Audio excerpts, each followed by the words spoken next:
நாடு முழுவதும் ஒரே நாளில் 391 பேருக்கு கரோனா தொற்று உறுதி. கரோனாவால் பாதிக்கப்பட்ட 5755 பேர் சிகிச்சை பெற்று வருகின்றனர்.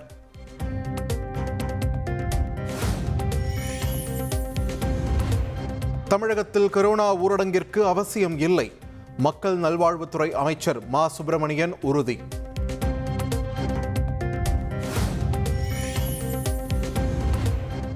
கடலூர் மாவட்ட அரசு மருத்துவமனையில் கரோனா சிகிச்சையில் இருந்த முதியவர் பலி.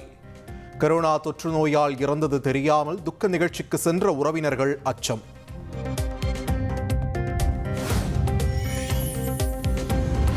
சென்னையில் ஆபரண தங்கத்தின் விலை சவரனுக்கு 1200 ரூபாய் குறைந்தது. ஒரு சவரன் 71,840 ரூபாய்க்கும் 1 கிராம் 8,980 ரூபாய்க்கும் விற்பனை.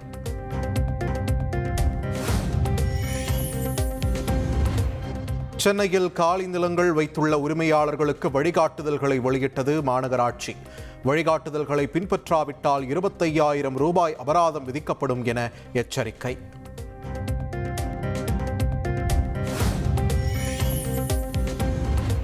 ஒவ்வொரு வாக்குச்சாவடியிலும் 30% புது வாக்காளர்களை கண்டிப்பாக சேர்க்க வேண்டும்.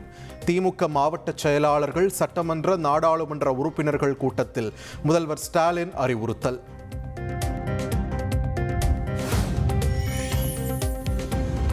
கிளாம்பாக்கம் பேருந்து நிலையத்தில் போதிய பேருந்து சேவைகள் இல்லை என இபிஎஸ் குற்றச்சாட்டு. வார இறுதி நாட்களில் மக்கள் கூட்டம் அதிகமாக இருப்பது அரசுக்கு தெரியாதா என்றும் கேள்வி.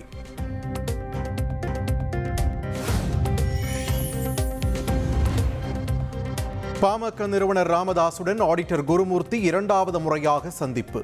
சென்னையில் முன்னாள் மத்திய அமைச்சர் AK மூர்த்தி மகன் இல்லத்தில் 1 மணி நேரம் நீடித்தது சந்திப்பு.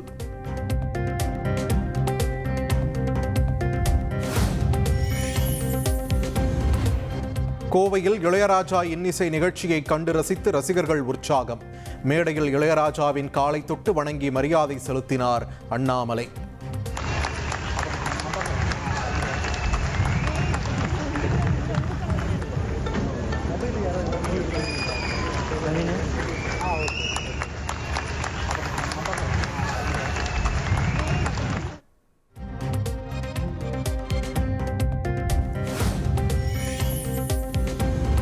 சென்னை கோயம்பேடு தேமுதிக அலுவலகத்தில் வரும் 11ஆம் தேதி மாவட்ட செயலாளர்கள் கூட்டம்.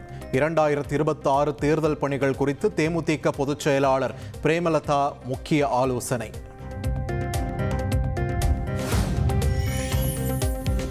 கருணை அடிப்படையில் வேலை வழங்குவது தொடர்பாக பிறப்பிக்கப்பட்ட உத்தரவை அமல்படுத்தாத விவகாரம். 2023ஆம் ஆண்டு செப்டம்பர் முதல் இதுவரை தலைமைச் செயலாளர்களாக பதவி வகித்தவர்களுக்கு எதிராக நீதிமன்ற அவமதிப்பு வழக்கு பதிவு செய்ய சென்னை உயர்நீதிமன்றம் உத்தரவு.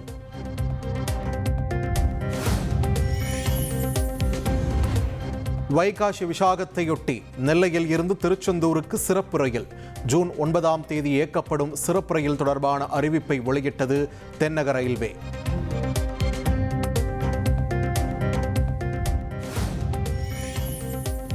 திருப்பத்தூர் மாவட்டம் ஜோலார்பேட்டை அருகே அபாயச் சங்கிலியை இழுத்து ஓடும் ரயிலை பாதியில் நிறுத்திய பயணிகளால் பரபரப்பு. சென்னையில் இருந்து திருவனந்தபுரம் நோக்கி சென்ற ரயிலில் ஏசி வேலை செய்யவில்லை என வாக்குவாதம். From Madras. Okay. We informed to TT. TT is not taking any action.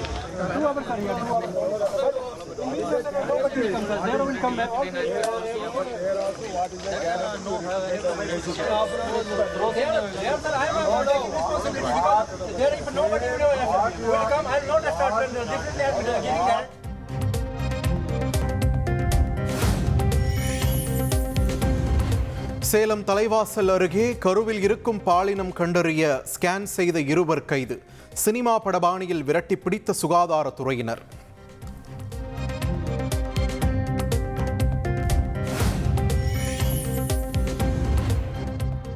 Rameswaram கடற்கரை பகுதியில் காரில் பதுக்கி வைக்கப்பட்ட 70 கிலோ கஞ்சா பறிமுதல். இலங்கைக்கு கடத்துவதற்காக பதுக்கி வைத்திருந்த நிலையில் 6 பேர் கைது.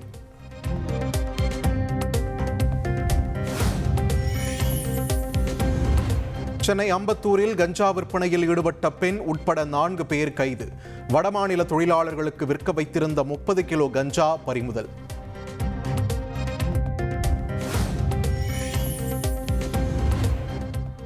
பெரம்பலூர் மாவட்டம் குன்னம் அருகே ஐயனார் கோவில் தேரோட்டம் கோலாகலம். திரளான மக்கள் தேரை வடம் பிடித்து இழுத்து வழிபாடு.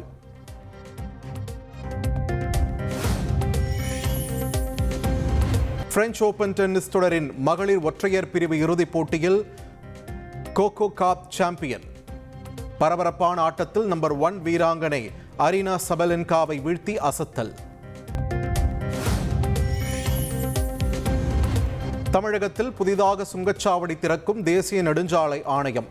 தஞ்சாவூர் மாவட்டம் மானம்பாடியில் வரும் 12ஆம் தேதி முதல் செயல்பாட்டிற்கு வரும் என அறிவிப்பு.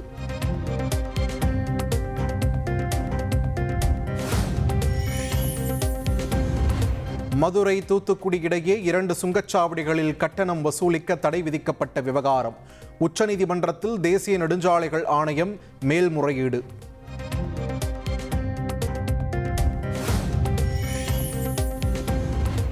மதுரை வந்தடைந்தார் மத்திய உள்துறை அமைச்சர் அமித்ஷா. நயினார் நாகேந்திரன், தமிழிசை சவுந்தரராஜன், வானதி ஸ்ரீனிவாசன் உள்ளிட்டோர் வரவேற்பு.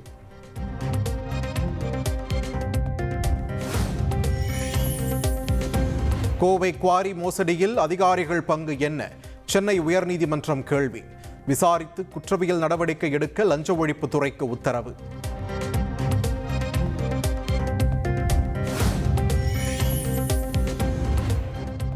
கொள்முதல் நிலையங்கள் கிடங்குகளில் கடந்த 5 ஆண்டுகளில் 840 கோடி ரூபாய் மதிப்புள்ள நெல் சேதம். கட்டமைப்புகளை ஏற்படுத்த தவறிய திமுக அரசே பொறுப்பேற்க வேண்டும் என அன்புமணி ராமதாஸ் வலியுறுத்தல்.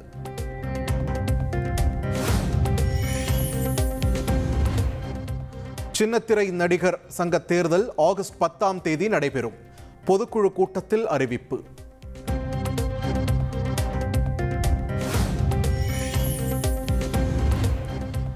சென்னை சாலிகிராமத்தில் சின்னத்திரை நடிகர் சங்க பொதுக்குழு கூட்டத்தில் வாக்குவாதம். கடந்த ஆண்டு பொதுக்குழு முடிவுகள் மீது தீர்மானம் கொண்டு வரச் சொன்னதால் சலசலப்பு.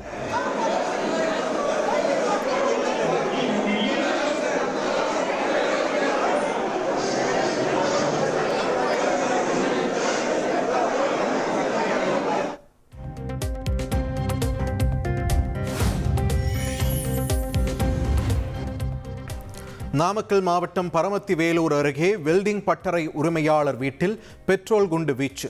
டிஎஸ்பி சங்கீதா மற்றும் போலீசார் நேரில் விசாரணை.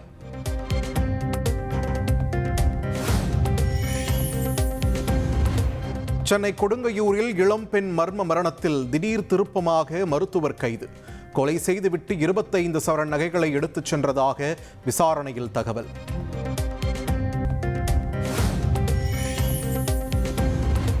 கடலூர் மாவட்டம் வேப்பூர் அருகே ஆற்றில் குளிக்கச் சென்ற 8ஆம் வகுப்பு மாணவி நீரில் மூழ்கி பலி.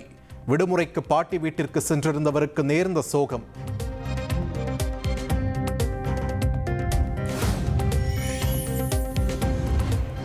தஞ்சை பட்டுக்கோட்டையில் 10 ரூபாய்க்கு மருத்துவம் பார்த்து வந்த டாக்டர் ரத்தினம் காலமானார். ஏராளமான பொதுமக்கள் டாக்டர் ரத்தினம் உடலுக்கு அஞ்சலி.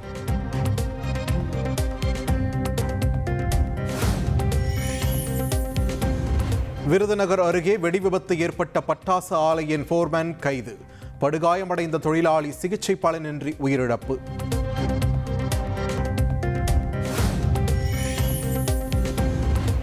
தேனியில் இருந்து நெல்லை நோக்கிச் சென்ற அரசு பேருந்தை மது போதையில் ஓட்டுநர் இயக்கியதால் பரபரப்பு. சாலைகளில் உள்ள தடுப்புகளை இடித்துக்கொண்டு பேருந்து சென்றதால் பயணிகள் அச்சம். பெண் பயணிகள் வாக்குவாதத்தில் ஈடுபட்டதால் பேருந்தை சாலையோரம் நிறுத்திவிட்டு தப்பிய ஓட்டுநர்.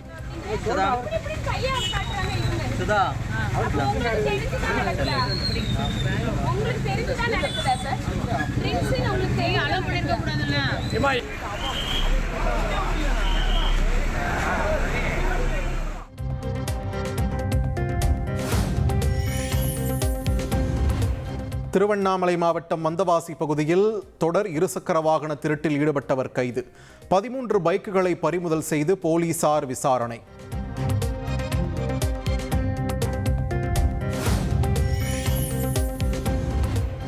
தூத்துக்குடியில் தனியார் பேக்கரியில் வாங்கிய கேக்கில் முட்டை ஓடுகள் தலைமுடி இருந்ததால் அதிர்ச்சி. உணவு பாதுகாப்புத்துறை அதிகாரிகளிடம் வாடிக்கையாளர் புகார்.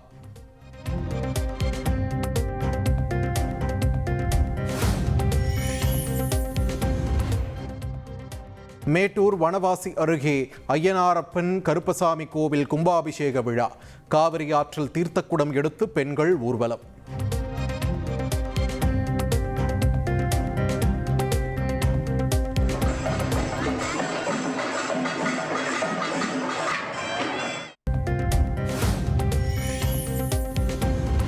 ₹8,000 கட்டினால் ஓராண்டு கழித்து ₹16,000 மதிப்புள்ள ஆடு வழங்குவதாக விளம்பரம்.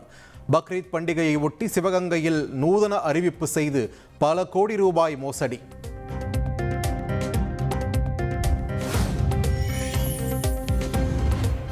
முகூர்த்த நாளை முன்னிட்டு ஆண்டிப்பட்டியில் ஒரு கட்டு வாழை இலைகள் ₹4,000 ஏலம்.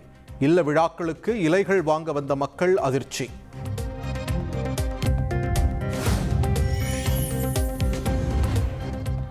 அரசு பேருந்து ஓட்டுநரை தாக்கிய வழக்கறிஞர் மீது பொதுமக்கள் சரமாரி தாக்குதல். சேலம் மாவட்டம் எடப்பாடி பேருந்து நிலையத்தில் பரபரப்பு.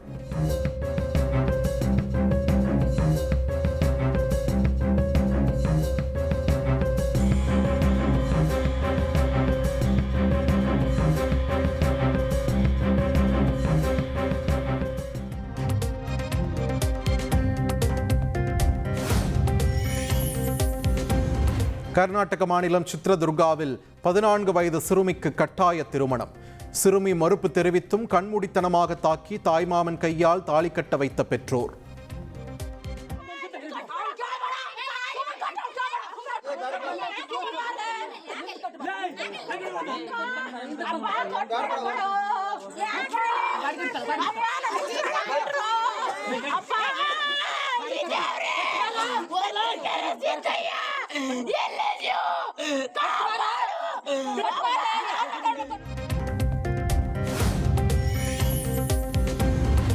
தலைநகர் டெல்லியில் நாய்க்கு பயந்து 180 மீட்டர் தூரத்திற்கு ஓலா பைக் முன்பதிவு செய்த பெண்.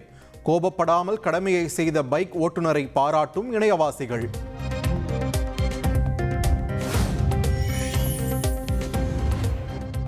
கர்நாடகாவின் பெலகாவி மாவட்டத்தில் வெளுத்து வாங்கிய கனமழை. சாலையில் காட்டாற்று வெள்ளம் கரைபுரண்டு ஓடுவதால் மக்கள் அவதி.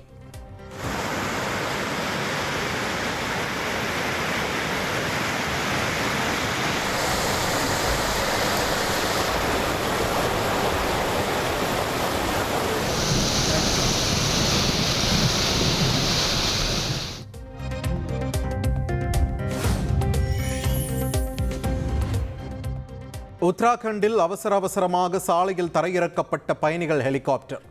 தொழில்நுட்ப கோளாறு காரணமாக ருத்ரபிரயாக் பகுதியில் தரையிறக்கம்.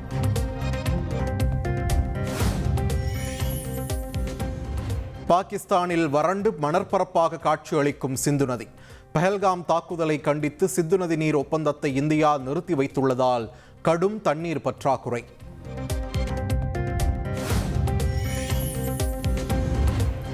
கர்நாடக கிரிக்கெட் சங்கத்தின் செயலாளர் சங்கர், பொருளாளர் ES ஜெயராம் ராஜினாமா. RCB வெற்றி கொண்டாட்டத்தில் 11 பேர் உயிரிழந்த துயரமான சம்பவத்திற்கு பொறுப்பேற்று பதவி விலகுவதாக அறிவிப்பு.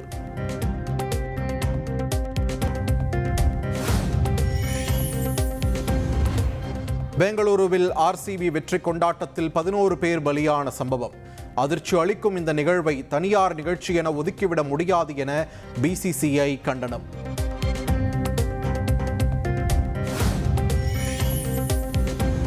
ஓய்வு குறித்து சூசகமாக தெரிவித்த ஜோகோவிச், பிரெஞ்சு ஓபனில் தனது கடைசி போட்டியை விளையாடி முடித்ததாக பேட்டி. இயக்குனர் அட்லியின் புதிய படத்தில் இணைந்த நடிகை தீபிகா படுகோன். தீபிகாவிற்கு அட்லி கதை கூறும் வீடியோவை வெளியிட்டுள்ளது படக்குழு.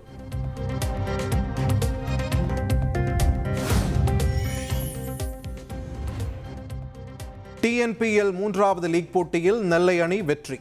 திருச்சி அணியை 5 விக்கெட்டுகள் வித்தியாசத்தில் வீழ்த்தியது.